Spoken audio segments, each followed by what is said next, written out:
अस्सलाम वालेकुम। अच्छा, ये जो आपकी लैब है वो है फंडामेंटल्स ऑफ इलेक्ट्रॉनिक्स की लैब।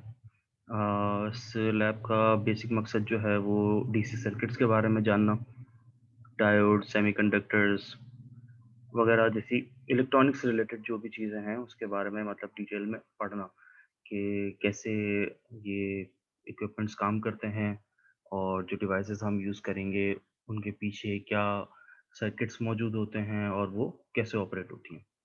खैर ये आउटलाइन और मैनुअल्स वगैरह तो मैं शेयर कर दूँगा। बाकी जो आप लोगों का सबसे अहम अ, जानने वाली चीज़ होती है वो यही होती है कि मैनुअल्स का और एग्ज़ाम का प्रोजेक्ट का क्या डिवीज़न है, तो वो भी खैर यहाँ लिखा हुआ है। हर मैनुअल में, हर आउटलाइन में लिखा हुआ होता है, तो उसको एक दफ़ा देख लीजिएगा। खैर जो आज की हमारी जो पहली लैब है, वो इस लैब के अंदर जो यूज़ किए जाने वाले बेसिक इक्विपमेंट हैं, उसके ऊपर है कि हम उन्हें कैसे यूज़ करते हैं और इनके रिज़ल्ट्स को कैसे पढ़ा जा सकता है और कौन-सी पोर्ट्स को कैसे और कहाँ कनेक्ट किया जाता है वगैरह-वगैरह। अब ख़ैर ये चीज़ें और ये मैनुअल जो है वो तो अगर हम यूनिवर्सिटी में होते मतलब अगर ये ऑन कैंपस लैब होती तो ज़्यादा बेहतर तरीके से समझा जा सकता था और इसमें जो करवाया गया है इस मैनुअल के अंदर वो भी एक्चुअली हार्डवेयर से रिलेटेड ही था। मगर ऐसा कोई इश्यू नहीं है, इस लैब को सॉफ्टवेयर बेस परफ़ॉर्म किया जा सकता है, क्योंकि जो चीज़ें हम हार्डवेयर परफ़ॉर्म करते हैं, उनको ऑब्वियसली वहाँ पे टेस्ट करने से पहले सॉफ्टवेयर पे ही टेस्ट किया जाता है। तो सॉफ्टवेयर पे उन सारी चीज़ों का रेप्लिका मौजूद होता है और उनका कनेक्शंस और उनके रिज़ल्ट्स भी सेम ही होते हैं। मतलब जैसे हमें एक्चुअल आने चाहिए, वही चीज़ें सॉफ्टवेयर पे भी आ सकती हैं। ख़ैर ये चीज़ें हम यहाँ पे भी चेक कर सकते हैं कि कैसे हो रहा है, क्या हो रहा है। तो ऐसे ही बेसिक छोटा-सा देख लेते हैं कि प्रोसीजर वगैरह क्या है इसका। मैं ख़ैर मैनुअल तो मैं पढ़ता नहीं हूँ, मैं पूरा पढ़ के आपको बताऊँगा नहीं मैनुअल, आप लोग खुद पढ़ सकते हैं। मैं आपको यही चीज़ परफ़ॉर्म करके दिखा दूँगा कि वो एक्चुअली सॉफ्टवेयर पे या अगर हम हार्डवेयर यूज़ कर रहे थे तो वो कैसे काम करती है। ख़ैर कुछ इस तरीके का ये ऑसिलोस्कोप होता है, उसपे रिज़ल्ट्स आ रहे होते हैं। देख के समझ में आ रहा होगा कि अभी जो डिस्प्ले की जा रही है वो स्क्वायर वेव है। इसी तरीके की हमारे पास एक साइनसॉइडल वेव भी होती है और ट्रायंगुलर वेव भी होती है।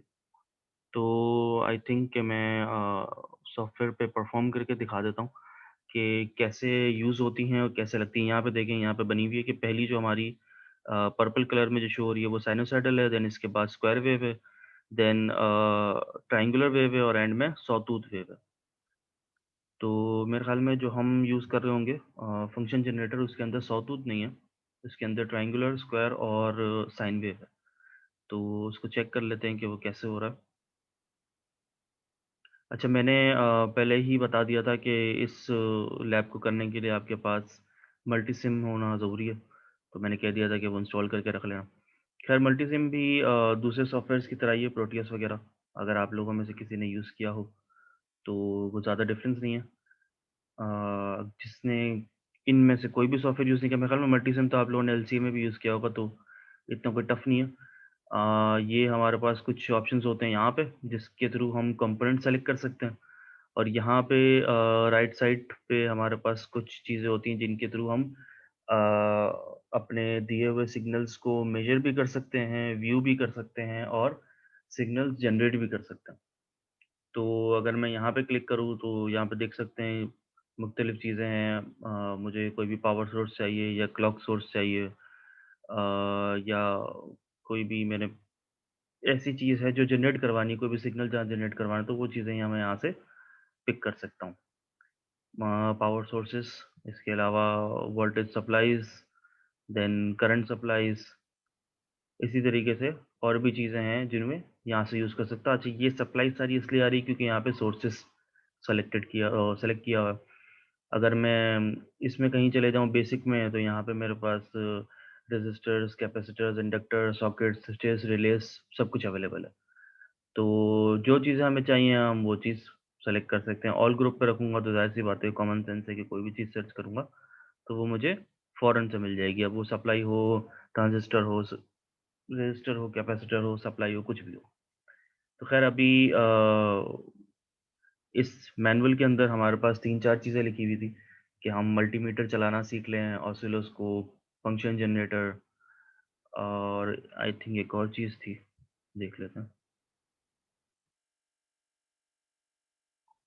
सही है, इसके मेन हेडिंग में लिखा हुआ है power supply, multimeter, power supply, function generator और ऑसिलोस्कोप।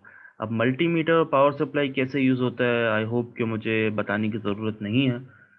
अगर फिर भी किसी को नहीं पता तो मैं ऐसे ही जनरली बता देता हूँ कि पावर सप्लाई हमारे पास एक चीज़ गिवन होती है, एक यूनिट होता है। हमारे पास उसमें ऑप्शन होता है कि हम उसमें प्रॉब्स इंसर्ट करें और उन प्रॉब्स के जो सेकेंड एंड होते हैं उसे अपने सर्किट पे कनेक्ट करें।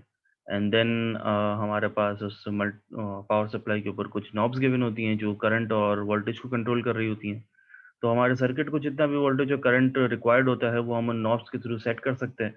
और वहीं पे एक छोटी सी एलसीडी लगी हुई होती है जिसपे करंट और वोल्टेजेस शो हो रहे होते हैं।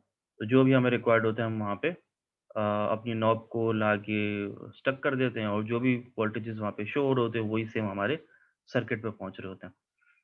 तो आई होप कि अब तक सबने ये यूज़ किया होगा। और मल्टीमीटर भी आई थिंक मुझे बताने की ज़रूरत नहीं है, मल्टीमीटर पे अच्छी खासी नॉब्स गिवन होती हैं जिनमें अच्छा, ये मल्टीमीटर जो है एक ऑब्जर्विंग इंस्ट्रूमेंट है। उसके थ्रू हम करंट, रेजिस्टेंस, वोल्टेज कुछ भी मालूम कर सकता हूँ। अच्छा, वोल्टेज भी AC DC voltage, current AC DC voltage, resistance और शॉर्ट कुछ हो रहा हो वो मालूम कर सकते हैं, बीप वगैरह होती है उसके अंदर। तो ये चीज़ें अवेलेबल होती हैं एक मल्टीमीटर में। और उसे वोल्टेज मालूम करने के लिए या सर्किट करंट मालूम करने के लिए सर्किट में कैसे कनेक्ट किया जाता है, वो भी आप आई होप आप लोगों को पता ही होगा। तो खैर जो चीज़ें हमें फ़िलहाल नहीं पता वो 2 हैं, एक ये फंक्शन जनरेटर और एक ऑसिलोस्कोप। तो ये हम देख लेते हैं कि ये कैसे यूज़ होती है। अच्छा, ये मेरी मेन स्क्रीन है मल्टीसिम की। अगर मैं यहीं पे राइट हैंड साइड पे जाऊँ तो मुझे सेकंड ऑप्शन आप लोगों को यहाँ पे लिखा हुआ दिख रहा होगा फंक्शन जनरेटर। तो मैंने जस्ट उस पे क्लिक करना है एंड देन ये मेरे कर्सर के साथ ही मूव होगा। तो जहाँ पे मुझे इसको प्लेस करना है मैं वहाँ पे क्लिक कर दूँगा। तो ये एक फंक्शन जनरेटर मेरे पास यहाँ पे इंसर्ट हो गया मेरे मल्टीसिम पे। अब ये फंक्शन जनरेटर का क्या काम है कि भाई इस पे आप लोगों को सामने ही दिख रहा होगा कि 3 अलग-अलग किस्म के सिंबल्स बने हुए हैं। पहला जो है वो ट्रायंगुलर है, दूसरा साइन वेव है और तीसरा स्क्वायर वेव है। तो इसको देख के समझ में आ रहा है और उसका नाम सुन के भी समझ में आ रहा है कि ये जनरेट करता है, मतलब ये इन वेव्स को प्रोड्यूस करेगा। तो अब ये प्रोड्यूस तो कर देगा, अब मैं इसको व्यू क्या करूँ? तो व्यू करने के लिए यहाँ पे एक और चीज़ गिवन होती है ऑसिलोस्कोप। अब ऑसिलोस्कोप मेरे पास 2 टाइप के हैं। एक तो सिंपल है, सिंपल में मेरे पास मैं एट अ टाइम 2 वेव्स को इनपुट करके मतलब 2 वेव्स इसमें इंसर्ट करके मैं इसपे व्यू कर सकता हूँ। अब हमारी जिस तरह की रिक्वायरमेंट्स होती हैं उस तरीके का हम ऑसिलोस्कोप यूज़ करते हैं। फिलहाल तो मैं एक ही वेव जनरेट करके इस पे चेक करूँगा। अगर मुझे 2 से ज़्यादा मतलब 3 या 4 यूज़ करनी होती हैं तो यहाँ पे 4 वाला भी है। सही है, 4 चैनल ऑसिलोस्कोप। अब इसमें मैं 4 वेव्स को इंसर्ट करवा के उन वेव्स को देख सकता हूँ और उसको रीड कर सकता हूँ कि भाई जो भी उसमें सिग्नल आ रहा है वो कैसा आ रहा है। अच्छा, फिलहाल मुझे यहाँ पे एक वेव जनरेट करनी है। तो वेव जनरेट करने से पहले मैं यहाँ पे करूँगा कनेक्शंस। तो पॉज़िटिव का ऑप्शन जो है वो बस मैंने यहाँ पे लाके इसके पॉज़िटिव में इंसर्ट कर दिया एंड देन मैं यहाँ से नेगेटिव पिक नहीं करूँगा, मैं इसका न्यूट्रल ऑप्शन पिक करूँगा। अब इसमें हार्डवेयर में भी ऐसा ही होता है और सॉफ्टवेयर में भी ऐसा ही होता है कि हम कभी भी इसकी नेगेटिव पोर्ट को यहाँ पे इंसर्ट नहीं करते वरना ये सिग्नल को इन्वर्ट दिखा देता है। तो हम यहाँ पे पॉजिटिव सिग्नल और जो ग्राउंडेड जो मिडल वाला ऑप्शन है वो हम इसके नेगेटिव एंड पे कनेक्ट करेंगे। और इसके अलावा मैंने यहाँ पे अपने किसी भी एक सिग्नल को मैंने ग्राउंड करना ज़रूरी है। तो मैं यहाँ से ग्राउंड सेलेक्ट करूँगा और मैं उसे कनेक्ट कर दूँगा इनमें से किसी एक वायर के साथ। सही है, अब मैंने यहाँ पे एक सिग्नल जनरेट करना है। अब यहाँ पे देख लें मेरे पास मैंने कुछ नहीं किया, मैंने इसको जस्ट डबल क्लिक किया, तो फंक्शन जनरेटर ओपन हो गया। अब इसमें मेरे पास साइनोसॉइडल वेव है, ट्रायंगुलर वेव है और स्क्वायर वेव है। तो मैं फ़िलहाल यहाँ पे साइनोसॉइडल वेव जनरेट करके चेक करूँगा। फ्रीक्वेंसी में अपने हिसाब से कुछ भी रख सकता हूँ। मैंने अभी यहाँ पे 1 हर्ट्ज़ रखी हुई है, मुझे रखनी है 1 किलोहर्ट्ज़। तो मैं जस्ट यहाँ पे किलो हर्ट्ज़ पे क्लिक करूँगा तो ये एक तरह का ऑप्शन खुल जाएगा। तो यहाँ पे देख लें किलोहर्ट्ज़ का ऑप्शन था, मैंने किलोहर्ट्ज़ सेलेक्ट कर लिया। अच्छा, देन इसके अलावा यहाँ पे एम्पलीट्यूड आ रहा है। अब एम्पलीट्यूड के आगे लिखा हुआ है वीपी। तो वीपी जो है एक्चुअली वोल्टेज टिल 1 पीक है। वीपी माने वी पीक, तो वोल्टेज टिल 1 पीक। अब पीक क्या होती है कि मेरा यहाँ से जस्ट सपोज़ इसको देखें, ये जो ऑसिलोस्कोप बना हुआ है, यहाँ से मेरा एक सिग्नल शुरू हुआ और ये चलते-चलते थोड़ा ऊपर चला गया। तो ये ऊपर जो गया ना, ये एक्चुअली मेरे सिग्नल की 0 से लेके ये पहले पे जाने की 1 पीक थी। देन अगर मैं आगे देखूँ तो ये सिग्नल पे ड्रॉप होना शुरू हुआ और भी बिल्कुल एंड पे आ गया। तो जब ये एंड पे आया तो ये मेरी सेकंड पीक हुई। मतलब ओरिजिन से लेके 0 जो पोज़ीशन थी, उस ओरिजिन से लेके ऊपर गया और फिर नीचे गया। तो जब ये ऊपर गया तो इसकी पहली पीक हुई और जब ये ऊपर से नीचे आया तो इसकी दूसरी पीक हुई। अब सीन क्या होता है कि 2 चीज़ें होती हैं हमारे पास एक सिग्नल को पढ़ने के लिए, कि मेरे पास वोल्टेज विथ 1 पीक और जो कि वीपी है, और एक होता है वीपी टू पी, मतलब वीपी डैश पी, मतलब वोल्टेज पीक टू पीक। तो अगर मैं वीपी कह रहा हूँ तो मेरा ये 0 से लेके 1 तक का जो वोल्टेज था ये वी पीक है। और अगर मैं कहता हूँ वी पीक टू पीक, तो ये 0 से लेके ऊपर गया और फिर जब ये नीचे गया तो ये पीक टू पीक का जो वोल्टेज था वो भी एक तरीके से हम शो कर सकते हैं। अच्छा, अब होता क्या है कि हमारे पास और सॉफ्टवेयर्स में ऑप्शन होता है कि हम एम्पलीट्यूड को वी पीक देना चाहते हैं या वी पीक टू पीक देना चाहते हैं। मगर मल्टीसिम में क्या इशू है कि यहाँ पे सिर्फ वी पीक होता है।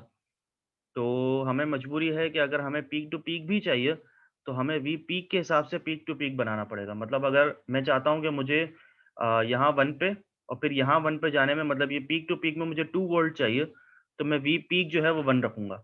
मतलब 0 से लेके 1, फिर ये 0 हुआ और फिर 0 से लेके 1।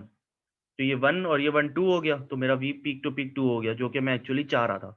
तो अगर मुझे in short voltage peak to peak 2 volts चाहिए, तो मुझे एक पीक का 1 देना पड़ेगा और फिर दूसरी पीक का 1 होगा, तो ये दोनों ऐड होके 2 हो जाएँगे। अच्छा, ये कैसे हो रहा है, मैं आगे जब सिग्नल जनरेट करवाऊँगा तो मैं और डिटेल में बता देता हूँ। फिलहाल देख लो, मैंने यहाँ पे जनरेटर में साइनसॉइडल वेव सेलेक्ट की है, 1 किलोहर्ट्ज़ यहाँ पे फ्रीक्वेंसी रखी है और 1 वोल्ट पीक रखा है एम्पलीट्यूड। चाहिए बस यहाँ पे सेलेक्ट करके मैं कैंसल कर दूँगा एंड देन मैं रन करूँगा। अच्छा, मैंने इसके बाद फंक्शन जनरेटर को ओपन किया, ओह सॉरी ऑसिलोस्कोप को ओपन किया, तो मेरे पास यहाँ पे एक वेव बनती हुई दिख रही है। अच्छा, अब मसला क्या है कि मैं फ़िलहाल इसे यहाँ पे कर दूँगा पॉज़, जो कि हम अच्छा, पॉज़ मैंने क्यों किया कि मैं यहाँ से लेके जितनी भी मेरी अभी सिग्नल जनरेट हुआ है उसको मेज़र करना चाह रहा हूँ।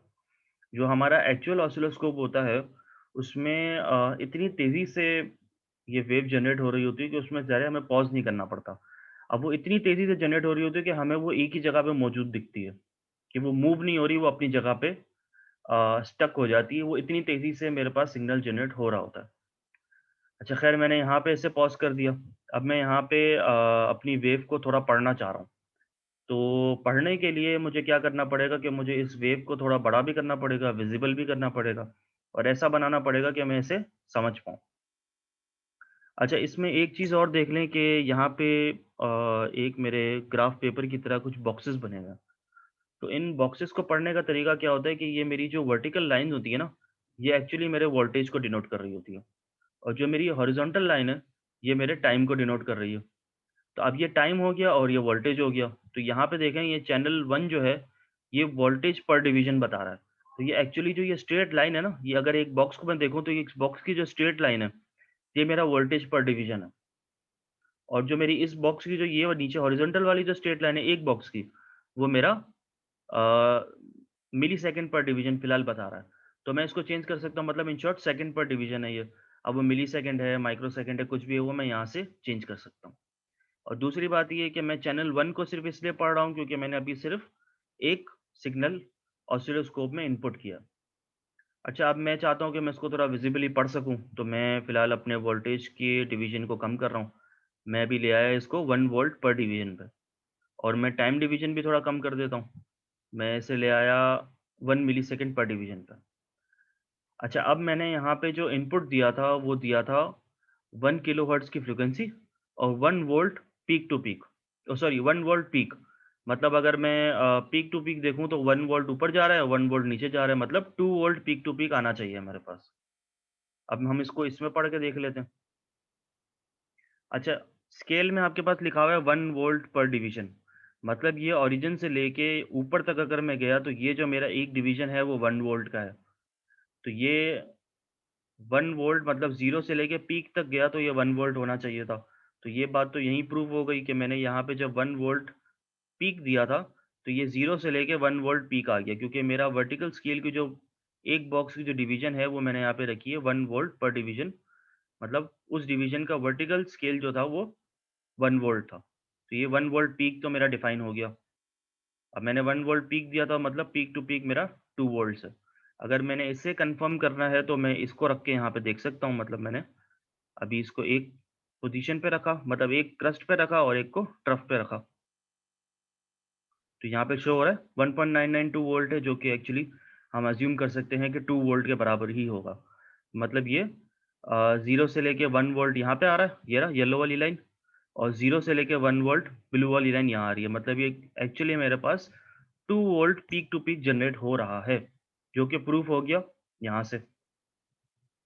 सही है, अगर ऐसे नहीं समझ में आ रहा तो ये भी देख लो कि ये 0 से लेके इस पोज़ीशन तक मतलब इसकी टॉप तक 1 वोल्ट होना चाहिए था जो कि यहाँ पे शो हो रहा है 999.559 मिलीवोल्ट।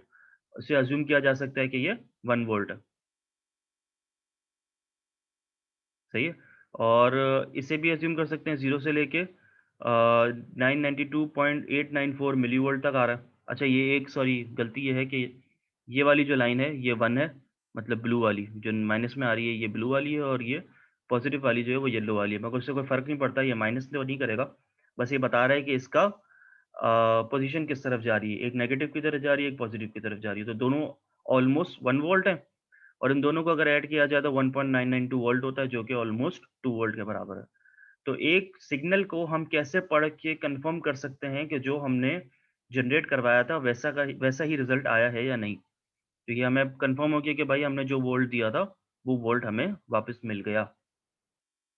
अच्छा दूसरा ये है कि मैंने यहाँ पे 1 किलोहर्ट्ज़ की फ्रीक्वेंसी दी थी। अब वो 1 किलोहर्ट्ज़ की फ्रीक्वेंसी कैसे पता चलेगी कि भाई जितनी हमने दी थी उतनी आई भी है या नहीं?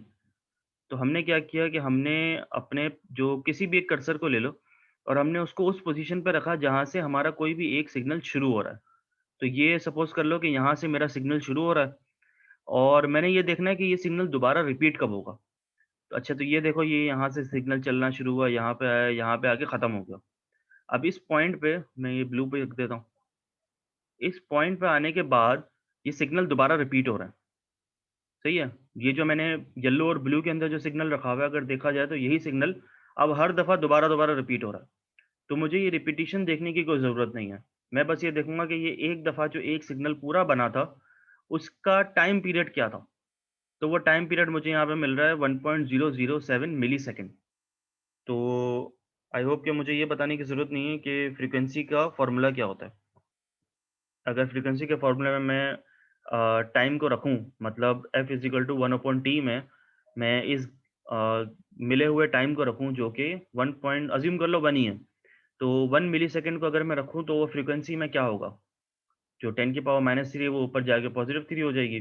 तो मेरे पास ऊपर 1000 आ जाएगा जो कि फ्रीक्वेंसी होगी 1000 हर्ट्ज़ की फ्रीक्वेंसी मतलब 1 किलोहर्ट्ज़ की फ्रीक्वेंसी जो कि मैंने यहाँ पे इंसर्ट की है। सही है, आई होप कि क्लियर होगा। अगर मैं इसके अलावा थोड़ा चेंज करूँ, मैं यहाँ पे टाइम डिवीज़न को चेंज कर देता हूँ, मैं थोड़ा बढ़ा देता हूँ, 2 कर देता हूँ, तो इससे भी कोई फ़र्क नहीं पड़ा। अभी भी जो मेरा वोल्टेज है पीक टू पीक वो 2 वोल्ट ही होगा। अब ये 2 का क्या मतलब हो गया कि ये एक डब्बा जो है ना, जो ये एक वर्टिकल लाइन है वो 2 वोल्ट की हो गई। अब उसमें गौर से अगर मैं सिग्नल को देखूँ तो वो आधा ही फ़िल हो रहा है। मतलब यहाँ से लेके यहाँ तक जो ये छोटा-सा एरिया है वो 1 वोल्ट है और ये छोटा-सा एरिया 1 वोल्ट है। तो इन दोनों को ऐड किया तब भी 2 वोल्ट ही हुआ। मतलब 2 वोल्ट ही हुआ तो यहाँ पे 2 वोल्ट ही दिया था मैंने। 1 वोल्ट पीक दिया था। ये वाली पीक 1 वोल्ट की थी और ये वाली पीक 1 वोल्ट की थी, तो पीक टू पीक 2 वोल्ट हो गया। ये एक्चुअली मैंने यहाँ पे 1 वोल्ट दिया जो कि पीक टू पीक 2 वोल्ट के बराबर होता है। अब ये पीक वाली और पीक टू पीक वाली कहानी अगर समझ में नहीं आया तो पूछ लेना। ऐसे कोई मुश्किल चीज़ नहीं है, सिंपल ही है कि एक जो भी मेरे पास एक हाइट माउंटेन की कोई जो एक हाइट आई है, वो 1 वोल्ट के बराबर है और ये दूसरी जो हाइट आई है, ये भी 1 वोल्ट के बराबर है। और जब भी हम कोई सिग्नल पढ़ते हैं, तो हम दोनों माउंटेन्स की हाइट्स को मिला के पढ़ते हैं, मतलब ये क्रस्ट और ट्रफ को मिला के पढ़ते हैं। अब मिला के मैं यहाँ पे वोल्टेज दे नहीं सकता, मैं सिर्फ़ एक ही हाइट की वोल्टेज दे सकता हूँ। अब जब दोनों सिग्नल को मिला के पढ़ूँगा तो वो दोनों मिला के 2 वोल्ट होने चाहिए।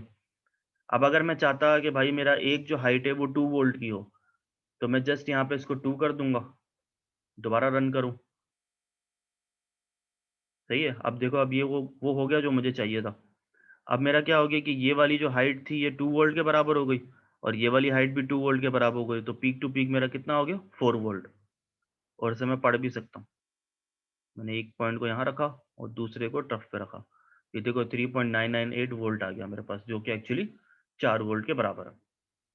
तो हम बेसिकली इन डिविजन्स को अपने हिसाब से चेंज कर सकते हैं, अपने अपने लिए कि हम जो गिवन सिग्नल जो ऑसिलोस्कोप में शो हो रहा है, वो हम उसे कितनी आसानी से पढ़ सकते हैं। अपनी सहूलत के हिसाब से इसको सेट कर देना है, बाकी वो वैल्यू वही देगा, जो हमने फंक्शन जनरेटर से अप्लाई की होगी। अब इस ऑसिलोस्कोप का असल काम क्या है? देखो, अगर मुझे किसी सर्किट के अंदर कोई फ़ंक्शन जनरेट करवाना है, मतलब कोई साइनसॉइडल वेव जनरेट करवानी है, तब तो मैं फ़ंक्शन जनरेटर यूज़ कर लूँगा, कि भाई मैंने एक फला सर्किट बनाया है, मैंने उसमें साइन वेव दे के देखनी है कि वो आउटपुट में उस वेव के साथ क्या करता है। तो मैं यहाँ पे फ़ंक्शन जनरेटर को उसके इनपुट पे कनेक्ट कर दूँगा, वो कोई भी एक वेव जो भी मुझे चाहिए, स्क्वायर, साइनसॉइडल कोई भी वेव चाहिए, वो जनरेट करवा देगा एंड देन मेरा सर्किट यूज़ हो जाएगा। फिर ऑसिलोस्कोप क्या करेगा कि भाई मैंने जस्ट सपोज़ कोई एक सर्किट बनाया था, अब मैं चाह रहा था कि उसका आउटपुट जो है ना वो 10 किलोहर्ट्ज़ की फ्रीक्वेंसी और 5 वोल्ट पीक टू पीक का सिग्नल जनरेट करे। तो मैं वहाँ पे ऑसिलोस्कोप लगा के चेक कर लूँगा कि भाई वो सिग्नल आ रहा है या नहीं आ रहा। अगर नहीं आ रहा तो सर्किट को और सेट कर लेंगे और फिर ऑसिलोस्कोप पे चेक कर लेंगे। तो बेसिकली इन दोनों चीज़ों का काम ये है कि किसी सर्किट में अगर मैंने कोई फ़ंक्शन जनरेट करवाना है, तो वो फ़ंक्शन जनरेटर क्रिएट करेगा और अगर किसी सर्किट का मैंने आउटपुट चेक करना है, तो वो ऑसिलोस्कोप करेगा। अच्छा, बाकी ख़ैर फ़र्दर आप लोगों के टास्क होंगे अपने हिसाब से आप लोग इस पे 2 फ़ंक्शन जनरेटर भी कनेक्ट करके दे सकते हैं। आपके पास यहाँ पे 2 सिग्नल जनरेट हो रहे होंगे। इसके अलावा पोज़ीशंस भी चेंज हो सकती हैं, वो जो कि यहाँ पे ऑप्शन है। मैं अपने सिग्नल की एक्स एक्सिस में पोज़ीशन चेंज करना चाह रहा हूँ या वाई एक्सिस में पोज़ीशन चेंज करना चाह रहा हूँ। बिल्कुल इसको ऐसा एक्यूरेट लाना चाह रहा हूँ कि मेरा जो काम है वो थोड़ा आसान हो जाए।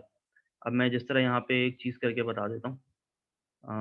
इसे 0 कर लूँ और मैं फ़ंक्शन जनरेटर पे यहाँ पे 1 वोल्ट रखता हूँ, मगर मैंने यहाँ पे डिवीज़न 2 वोल्ट की रखी हुई है। सही है, मैंने इसे प्ले कर दिया। इसे स्टॉप कर देता हूँ। अब मैं क्या कर सकता हूँ, देखो मेरे पास आधी वेव जनरेट हो रही है, बाकी आधा मेरा ऑसिलोस्कोप खाली है। एक्चुअल में ऐसा नहीं होता, एक्चुअल में आपके पास पूरी जो स्क्रीन होती है वो फ़िल्ड होती है। तो हमें एक्स एक्सिस कभी भी छेड़ने की ज़रूरत नहीं पड़ती, मगर कभी-कभी हम इसलिए भी एक्स एक्सिस छेड़ते हैं कि ये देखो, कि मैं देखना चाह रहा होता हूँ कि मैं ये पिन्स तो नहीं लगाता, मैं ये देखना चाह रहा था कि ये जो मेरा स्टार्ट था और ये ख़त्म हो गया मेरा दूसरा स्टार्ट, मतलब मेरे एक सिग्नल का स्टार्टिंग पॉइंट और वही पॉइंट जहाँ से वो सिग्नल रिपीट हो रहा हो, मैं उसके बीच में देखो अभी जैसे मैं क्या कर रहा हूँ, मैंने यहाँ पे एक को इधर रख दिया और मैंने दूसरे को इधर रख दिया। तो ये वो सिग्नल है जो एक दफ़ा जनरेट हुआ, बाकी वो सिग्नल है जो बार-बार रिपीट हो रहा है। सही है? हर बॉक्स के अंदर देखो अब वो सिग्नल रिपीट हो रहा है। तो अब असल वाले में क्या होता है कि मेरे पास ये 2 डंडियाँ नहीं होती, ये येलो और ब्लू वाली। तो हम बॉक्सेस के हिसाब से सिग्नल को रीड कर लेते हैं। जो हमारे पुराने एनालॉग वाले होते थे ऑसिलोस्कोप, उसमें हम सिग्नल के हिसाब से अपने वैल्यूज़ को रीड कर लेते थे कि भाई इसमें तो सिग्नल को रीड कर लेते थे कि हमने हमारी वैल्यू क्या आ रही है। तो अब अगर मैं यहाँ पे टाइम रीड करना चाहूँ, तो ये देखो मेरे पास यहाँ से सिग्नल शुरू हुआ, ये पूरा एक वेव बनी और यहाँ पे आके सिग्नल खत्म हो गया। देन सिग्नल रिपीट हो रहा है। तो इन शॉर्ट मेरा जो ये एक डब्बा है, ये बताएगा कि मेरा टाइम पीरियड क्या है। तो मैंने यहाँ पे टाइम पीरियड रखा हुआ है 1 मिलीसेकंड पर डिवीज़न। तो ये वाला जो मेरा एक्स एक्सिस है, ये बता रहा है कि भाई ये 1 मिलीसेकंड है पर डिवीज़न, मतलब जो मेरा सिग्नल जो 1 वेवफ़ॉर्म आई है सिग्नल की, वो 1 मिलीसेकंड पर डिवीज़न है। तो मेरे पढ़ना आसान हो गया, मैंने फ्रीक्वेंसी में आराम से कन्वर्ट कर लिया, मुझे पता चल गया भाई ये 1 किलोहर्ट्ज़ की फ्रीक्वेंसी है। तो इन शॉर्ट हम यहाँ से एक्स एक्सिस में मूव कर सकते हैं अपने सिग्नल को। इसके अलावा वाई पोज़ीशन का फ़ायदा भी यही है। देखो मैंने इसको मूव करके पोज़ीशन पे ले आया, थोड़ा-सा ये टेढ़ा-मेढ़ा हो रहा है, मगर इन शॉर्ट अगर मैं देखना चाहूँ तो जितना ये इस बॉक्स से बाहर हो रहा है, उतना ही इस बॉक्स में कम भी आया है। तो मुझे इससे ये पता चला कि मेरा ये 2 वोल्ट का जो पर डिवीज़न है, मतलब ये वर्टिकल एक्सिस जो 2 वोल्ट की है, उसमें ये पूरा सिग्नल आ गया। सही है? ऊपर से लेके नीचे तक पूरा सिग्नल आ रहा है। तो मुझे इससे ये कन्फर्म हो गया कि मेरा ये जो पूरा सिग्नल है ये 2 वोल्ट का है। तो मेरा ये कन्फर्म हो गया। मतलब ये एक पीक जो है ये 0 से लेके ये एक पीक जो गई वो 1 वोल्ट थी। इसको अगर मैं आधा अज्यूम करूँ तो ये आधे में ये ऊपर गया तो 1 वोल्ट गया, आधा ये नीचे गया तो 1 वोल्ट गया, तो ये पूरा जो सिग्नल है ऊपर से लेके नीचे तक ये 2 वोल्ट। पढ़ना आसान हो गया इन शॉर्ट। तो हम वाई एक्सिस में भी इसको सॉरी वाई डिवीजन में भी मूव कर सकते हैं, वाई पोजीशन में भी मूव कर सकते हैं और एक्स पोजीशन में भी मूव कर सकते हैं। सही है। इसके अलावा हम यहाँ से और भी सिग्नल जनरेट कर सकते हैं जो कि ट्राइंगुलर भी है और स्क्वायर में भी है। अच्छा, स्क्वायर में एक चीज़ आपके पास आएगी ड्यूटी साइकिल। ड्यूटी साइकिल अगर डिटेल में पढ़ना चाहो तो बाद में ढूंढ लेना, अगर नहीं समझ में आया तो पूछ लेना, वरना ड्यूटी साइकिल ये होती है कि कितने टाइम तक वो सिग्नल 0 पोजीशन पे रहेगा या 1 पोजीशन पे रहेगा। मतलब ये देख लो, स्क्वायर वेव में क्या होता है कि पहले ये थोड़ी देर नीचे चली, फिर अचानक से ये स्ट्रेट ऊपर चली गई और फिर 1 पोजीशन पे थोड़ी देर तक चली है। 1 कोई भी पोजीशन हो सकती है, कोई भी वोल्ट हो सकता है। 1 वोल्ट हो गया, 2 वोल्ट हो गया, कोई भी हो गया। मतलब इन शॉर्ट मैं इस नीचे वाली पोजीशन को 0 कह रहा हूँ और ऊपर वाली को 1 कह रहा हूँ। सही है। तो थोड़ी देर ये 0 पे रही, फिर थोड़ी देर 1 पे रही, फिर थोड़ी देर 0 पे रही, फिर थोड़ी देर 1 पे रही। तो ये कितनी देर 1 पे रही और कितनी देर 0 पे रही, वो ये ड्यूटी साइकिल डिसाइड करती है। सही, मैं रख के बताता हूँ। मैंने प्ले कर दिया। सही है। यहाँ पे स्क्वायर वेव बनना शुरू हो गई। अब ये क्या कर रहा है कि ये थोड़ी देर के लिए नीचे 0 पे रहता है, फिर अचानक से ऊपर जाता है, थोड़ी देर के लिए ऊपर रहता है, फिर अचानक से नीचे आता है, थोड़ी देर नीचे रहता है, फिर ऊपर। अब ये चीज़ देख लो कि ऊपर जितनी देर है उतनी ही नीचे देर भी है। तो ये एक्चुअली 50% बता रहा होता है कि भाई आधा टाइम आपने ऊपर रहना, फिर आ जाना नीचे, आधा टाइम नीचे रहना, फिर आधा टाइम ऊपर। मतलब आधा टाइम मैक्सिमम पोजीशन पे, आधा टाइम मिनिमम पोजीशन पे। ड्यूटी साइकिल जैसे मैं चेंज करूंगा, मतलब अगर मैं 75-20 कर दूंगा तो ये 75% जो उसका टाइम है वो ये नीचे रहेगा और 25% टाइम जो है ये ऊपर रहेगा। जो क्या हम चेंज कर सकते हैं, मगर जो स्टार्टिंग पॉइंट है या जो हमारा बेसिक लेवल ऑफ लर्निंग है उसमें हम 50% ही रहने देते हैं ताकि हमारा इक्वल टाइम ये रहे। तो ये तो इसको मैं ज़रा अभी फ़िलहाल मैक्सिमम पे ही रखता हूँ। मैं वाई पोजीशन इसकी 0 कर रहा हूँ। इस पे भी हम ज़रा पढ़ के देख लेते हैं। ये मैंने इसको मैक्सिमम पोजीशन पे रखा।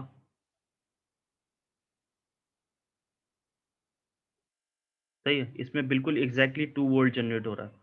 2 वोल्ट पीक टू पीक, मतलब ये स्टार्टिंग था और ये एंड हुआ। सॉरी, 1 वोल्ट दिया था, मैं थोड़ा आगे चला गया हूँ। इस पोजीशन पे आना पड़ेगा। तो हाँ, मतलब पॉइंट एक ही है, मैं इसको ग्राउंड पे किसी भी पॉइंट पे रख दूँ। मेरी गलती थी, गलत बता रहा था। इनमें से यहाँ पे कहीं पे भी रख दूँ और मैं यहाँ पे कहीं पे भी रख दूँ, क्योंकि साइनोसॉइडल तो है नहीं। ऊपर सेम अमाउंट ऑफ वोल्टेज जा रहा है, नीचे भी सेम अमाउंट ऑफ वोल्टेज जा रहा है, तो किसी भी पोजीशन पे रख सकते हैं। तो मैंने यहाँ पे 1 वोल्ट दिया था, 1 वोल्ट पीक। मतलब 0 से लेके जो पहली पीक आई है 1 वोल्ट की थी, और सेम इसी तरीके से 0 से लेके नीचे जो पहली पीक आई वो भी 1 वोल्ट की थी। तो ये 2 वोल्ट एग्जैक्टली शो कर रहा है, पीक टू पीक, जो कि मैंने यहाँ पे दिया था। और 1 किलोहर्ट्ज़ की मैंने फ्रीक्वेंसी दी थी, तो वो भी चेक कर सकते हैं। मेरा सिग्नल यहाँ से शुरू हो रहा है और ये सेम रिपीट होगा इसके बाद।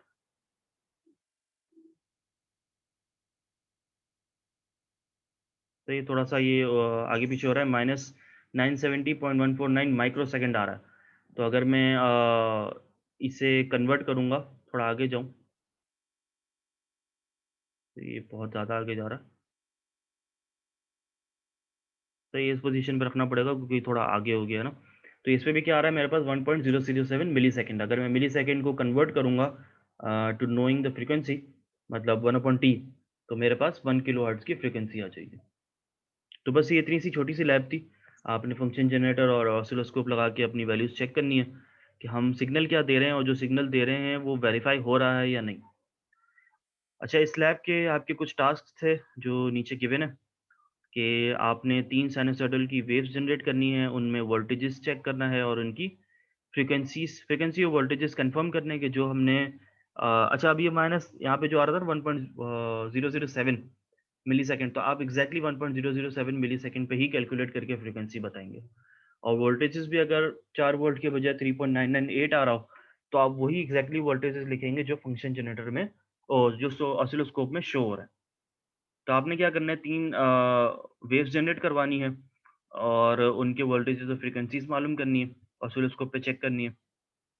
देन सेम आपने काम करना है ट्रायंगुलर सिग्नल्स के लिए और सेम काम करना है आपने स्क्वायर वेव सिग्नल्स के लिए। अब अगर ये हार्डवेयर में लैब होती है तो ज़ाहिर बात है आपने यहाँ पे हर पेज पे 3-3 ग्राफ्स बनाने थे उन्हीं फ्रीक्वेंसीज़ के जो ऑसिलोस्कोप पे शो हो रही होती हैं। मगर अब ख़ैर जब हम ऑनलाइन काम कर रहे हैं तो आपने नीचे से ग्राफ पेपर हटा के उनकी जगह पे, बल्कि ग्राफ पेपर रहने ही देना, उनके नीचे जो है आप स्क्रीनशॉट्स लगाएँगे अपने ऑसिलोस्कोप की आउटपुट्स के। तो आप लोग एक काम कर सकते हैं कि एक ही स्क्रीन पे, मतलब ये एक ही मल्टीसिम की स्क्रीन पे आप 3 फंक्शन जनरेटर और 3 ऑसिलोस्कोप्स लगा के 3 स्क्वायर वेव्स या 3 साइनसॉइडल वेव्स, जो भी आप लोगों के बारी-बारी टास्क हैं, वो 3-3 दफ़ा एक ही साथ जनरेट करवा के उन तीनों के आउटपुट्स का एक ही दफ़ा स्क्रीनशॉट लेके इस पे लगा सकते हैं। मतलब 3 साइनसॉइडल का एक स्क्रीनशॉट आएगा, 3 ट्रायंगुलर का एक स्क्रीनशॉट और 3 स्क्वायर वेव का एक स्क्रीनशॉट आएगा। चाहो तो वो 4 इनपुट ऑसिलोस्कोप भी यूज़ कर सकते हो, 4 पोर्ट वाला। मगर ख़ैर उसमें मसला ये है कि काफ़ी सारे सिग्नल्स जो हैं वो आपस में मिक्स हो जाते हैं, तो समझना थोड़ा मुश्किल है। तो इसलिए बेहतर है कि अलग-अलग ही बनाना, बेसिक लेवल है, पहले सीख लो थोड़ा। तो अलग-अलग बनाओ और उनकी वैल्यूज़ वहाँ पे चेक करो, कैलकुलेट करो, यहाँ पे लिखो, शो करो कि क्या आ रही हैं। सही है? क्योंकि जब स्क्रीनशॉट लोगे तो या तो वोल्टेज का होगा या फ्रीक्वेंसी का होगा। मगर जब आप यहाँ पे लिखोगे तो आपने हर एक का इंडिविजुअली मेंशन करना है कि जब मैंने पहला वाला चेक किया तो उसमें क्या वोल्टेजेस थे और क्या फ्रीक्वेंसीज़ थी। तो आई होप कि इसमें चीटिंग तो नहीं करोगे। बहुत ही सिंपल सा टास्क है, बच्चों वाला है। हर कोई अपनी-अपनी फ्रीक्वेंसीज़ और वोल्टेजेस मालूम कर सकता है, स्क्रीनशॉट्स लगा सकता है। कॉपी करने की कतई ज़रूरत नहीं है और बस इतना सा ही टास्क है। यहाँ पे बस मेंशन कर देना नीचे। और जब ये मैनुअल जमा करवाओ तो ये चीज़ लाज़मी याद रखना कि आप लोगों के मैनुअल के साथ हेडर फ़िल्ड हो और अटैच्ड हो। मतलब मैनुअल जब ये सबमिट करो ना, तो इसपे ये वाला हेडर लगा हुआ होना लाज़मी है। ये नहीं होगा, मैं मार्क्स नहीं लगा सकता, मार्क्स नहीं लगेंगे, मैं 0 दे दूँगा। तो ये वाला हेडर मैनुअल के साथ लगा होना ज़रूरी है। सेमेस्टर अपना लिख देना, स्टूडेंट नेम लिख देना, आईडी लिख देना, बाकी खाली छोड़ देना। और तो कुछ आप लोग करने का है भी नहीं। सही है? तो ये मेंशन करके ये टास्क करके जो भी मैं डेडलाइन दूँगा उस डेडलाइन तक अपलोड कर देना। ठीक है, thank you. This labs ends here.